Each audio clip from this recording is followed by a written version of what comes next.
ರಾಜ್ಯದಲ್ಲಿ ಬಳ್ಳಾರಿಯ gun firing ವಿಚಾರ ಬಹಳ ದೊಡ್ಡ ಮಟ್ಟದಲ್ಲಿ ಸದ್ದು ಮಾಡ್ತಾ ಇದೆ. ಕಾಂಗ್ರೆಸ್ ಸರ್ಕಾರದ ವಿರುದ್ಧ ಬಿಜೆಪಿ ಬೃಹತ್ ಪ್ರತಿಭಟನೆಯನ್ನ ನಡೆಸಿತ್ತು. ಆದರೆ ಈ ಪ್ರತಿಭಟನೆಯಲ್ಲಿ ರೆಡ್ಡಿ ರಾಮುಲು ಮಾಡಿದ ಭಾಷಣ ಕಾಂಗ್ರೆಸ್ಗೆ ಒಂದು ರೀತಿ ದೊಡ್ಡ ಅಸ್ತ್ರವನ್ನೇ ಕೊಟ್ಟಿದೆ. ಕಾಂಗ್ರೆಸ್ ಸರ್ಕಾರದ ವಿರುದ್ಧ ತೊಡೆ ತಟ್ಟಿದ್ದ ರೆಡ್ಡಿ ರಾಮುಲುಗೆ ಇದೀಗ ಕಾನೂನು ಸಂಕಷ್ಟ ಎದುರಾಗಿದೆ. ಬಳ್ಳಾರಿ ಬ್ಯಾನರ್ ಗಲಾಟೆ ಮತ್ತು ರಾಜಕೀಯ ಸಂಘರ್ಷ. ಮಾಜಿ ಸಚಿವ ಶ್ರೀರಾಮುಲು ವಿರುದ್ಧ ಬಿತ್ತು ಪೋಕ್ಸೋ ಕೇಸ್. ಸಮಾವೇಶದಲ್ಲಿ ನಾಲಗೆ ಹರಿಬಿಟ್ಟ ರೆಡ್ಡಿಗೂ ಬಿಗ್ ಶಾಕ್.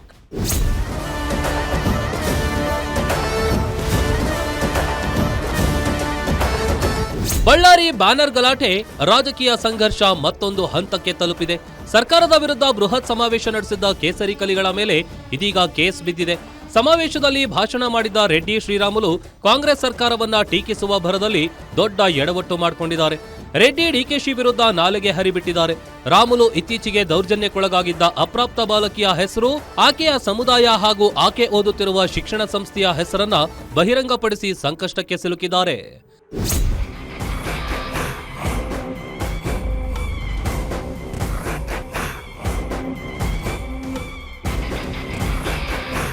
ಶ್ರೀರಾಮುಲು ವಿರುದ್ಧ ಬಳ್ಳಾರಿ ನಗರ ಮಹಿಳಾ ಪೊಲೀಸ್ ಠಾಣೆಯಲ್ಲಿ ಪೋಕ್ಸೋ ಕಾಯ್ದೆಯಡಿ ಪ್ರಕರಣ ದಾಖಲಾಗಿದ್ರೆ, ಡಿಕೆ ಶಿವಕುಮಾರ್ ವಿರುದ್ಧ ನಿಂದನೆ ಮಾಡಿದ್ದಕ್ಕೆ ಜನಾರ್ದನ್ ರೆಡ್ಡಿ ಮೇಲೆ ಸುಮೋಟೋ ಕೇಸ್ ದಾಖಲಾಗಿದೆ. ಆದ್ರಿಂದ ರೆಡ್ಡಿ ರಾಮುಲು ಇಬ್ಬರಿಗೂ ಕಾನೂನು ಸಂಕಷ್ಟ ಶುರುವಾಗಿದೆ.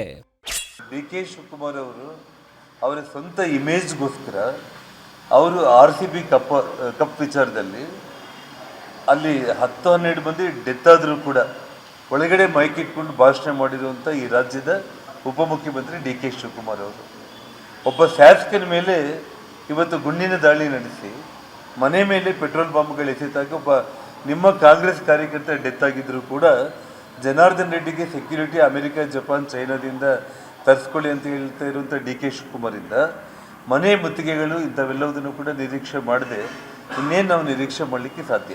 ಇನ್ನು ಈ ವಿಚಾರಕ್ಕೆ ರಾಜಕೀಯ ದ್ವೇಷ ಅಂತಿರೋ ಬಿಜೆಪಿ ನಾಯಕರಿಗೆ ಸಚಿವ ಎನ್ ಬೋಸರಾಜು ಕೌಂಟರ್ ಕೊಟ್ಟಿದ್ದಾರೆ.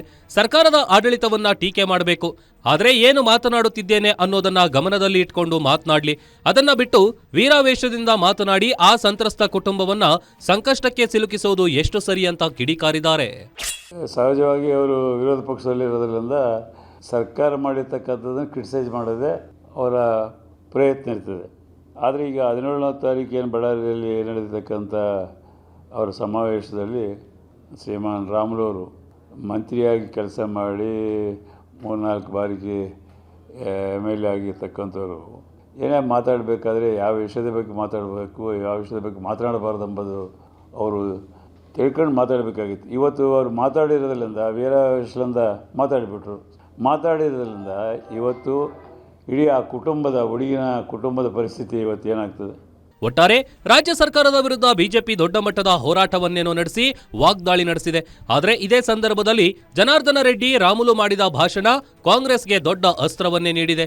ಬಿಜೆಪಿ ನಾಯಕರು ಯಾವ ರೀತಿ ಕಾನೂನು ಸಮರ ಎದುರಿಸುತ್ತಾರೆ ಅನ್ನೋದೇ ಕುತೂಹಲವಾಗಿದೆ. Durgesh Nayak, political bureau, Guarantee News, Bengaluru.